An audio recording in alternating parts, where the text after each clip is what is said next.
पीले दांत वाली बहू। रंजना कभी ब्रश नहीं करती थी। उसे कितनी बार उसके माँ बाप ने डांटा, लेकिन उसका कोई असर उस पर होता ही नहीं था, जिस कारण से उसके दांत पीले पीले हो जाते हैं शादी के बाद। अरे बहू, वैसे तो तुझ में कोई कमी नहीं है, पर तेरे दांत इतने पीले कैसे हैं बेटा? कैसे है मतलब?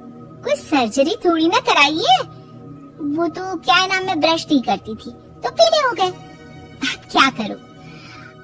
आप कहे तो लाल करवा लूं या फिर काले? यार ये क्या है, क्यों माँ से लड़ रही हो? लड़ रही हूँ? अरे मैं लड़ रही हूँ या ये बोल रही है कि दांत पीले हैं, पीले। अरे तपस्या थोड़ी ना की है इन्हें पीले करने के लिए।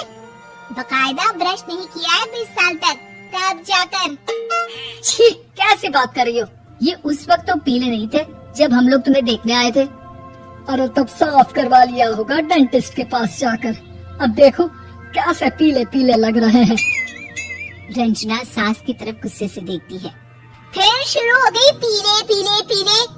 अरे पीले तो तब भी थे जब मेरे हाथ का रसगुल्ला उड़ा उड़ा कर खा रही थी और बोल रही थी, लड़की नहीं गुणों का खजाना दे रहे भाई साहब आप। अब वो लोग करते भी तो क्या करते, पीले दांत वाली बहू पल्ले पड़ी थी तो झेलना तो था ही। एक दिन कीर्तन में रंजना गाना गा रही थी। अरे कमला बहन, माँ का द्वार है, यहाँ तो सब शुद्ध होकर आते हैं, फिर अपनी बहू को ब्रश भी नहीं कराती तुम।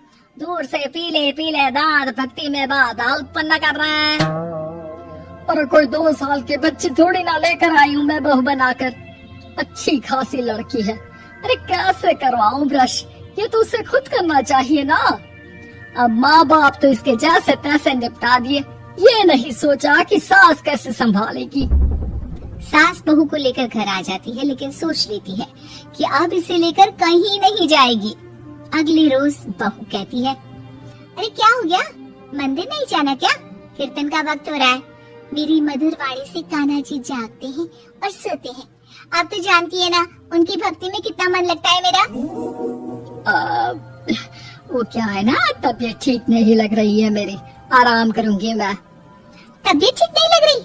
अभी तो मिथुन के गाने पर नाच रही थी आप, और अब बोल रही है कि तबीयत ठीक नहीं लग रही।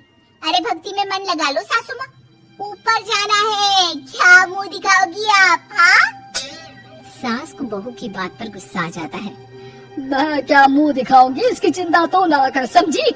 अपने मुंह की चिंता कर, जो ये पीले पीले दांत लेकर हर जगह पहुंच जाती है। पता है लोग कितना मजाक बनाते हैं। ना जी ना, मैं नहीं जाना कहीं तेरे साथ। तो ये बात है, कोई ना, मत जाओ, मैं अपने कमरे में ही बैठकर भक्ति कर लूंगी। ऊपर वाला दांत थोड़ी ना देखता है, मन देखता है, भावना देखता है। और अरे बस बस, तू सब कुछ दिखा, बस ये सफेद चमकदार दांत ना दिखाना किसी को, है? जा यहाँ से। बहू को सास की बात का कोई फर्क नहीं पड़ता, वो तो जैसी थी वैसी ही रह जाती है। सुबह नहाकर किचन में खाना बनाना, फिर खाना खाना, कीर्तन भजन करना और सो जाना। एक दिन, माँ जी मैं सहेली के घर जा रही हूँ, शाम को लेट आऊंगी। हाँ हाँ तो जाना, मैंने कौन सा तेरी आरती करनी है घर पर बैठकर। रंजना सहेली के घर जाती है, जहाँ वो पार्टी में जाने की तैयारी कर रही होती है। अरे शिखा, कहाँ जाने की तैयारी कर रही है? मैं गलत वक्त पर आ गई क्या? अरे नहीं यार, उल्टा सही वक्त पर आई है। मैंने ये साड़ी और ज्वेलरी निकाली है यार, शाम को इनके ऑफिस की एक पार्टी में जाना है। मत आना, कैसा लग रहा है ये सब? नहीं यार, इस ड्रेस के साथ तो वो वाली ज्वेलरी अच्छी लगेगी। हाँ हाँ सही बोल रही है, मैंने ध्यान ही नहीं दिया। वैसे तो हमेशा से मस्त फैशन सेंस रखती है। तो बड़ा जाती होगी ना पति के साथ पार्टी में। रंजना कुछ नहीं बोलती, बस सोचती है कि यार काश ये बात सही हो जाती, पर मैं क्यों नहीं जाती पार्टी में? क्या इन लोगों की कोई पार्टी होती नहीं होगी? रंजना घर आती है और रात में पति से सवाल करती है, एक बात बताइए, आप मुझे किसी पार्टी में क्यों नहीं ले जाते?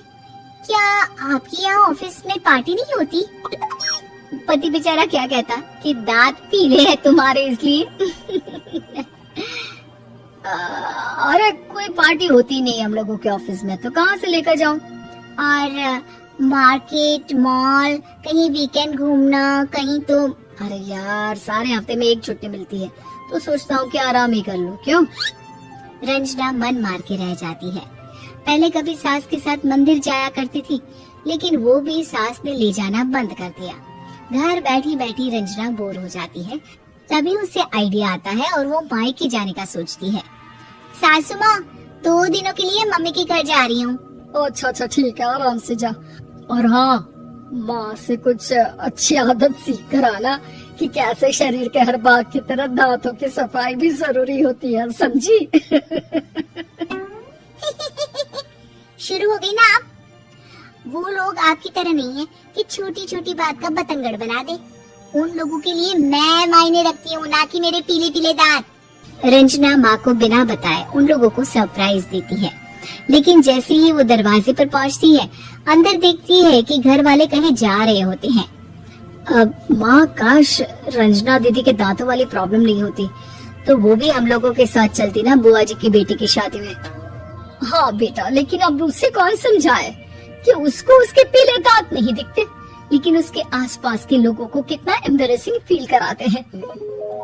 मुझे तो कितनी बार उसके स्कूल की टीचर ने शिकायत की कि उसके साथ कोई लड़की बैठना भी नहीं चाहती, और ना ही कॉलेज में कोई उससे बात करना चाहता था।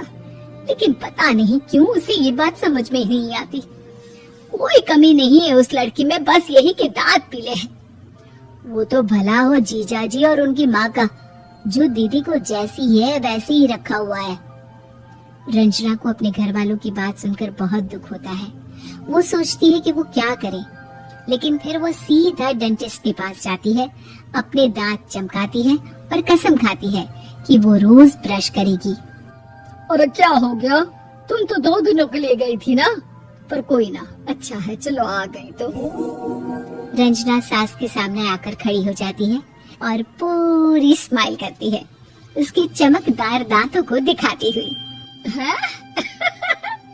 चले मंदिर। माँ, मुझे माफ कर दीजिए, मैंने आप लोगों को बहुत एम्बैरेसिंग फील करवाया। मैं आज से रोज ब्रश करूंगी।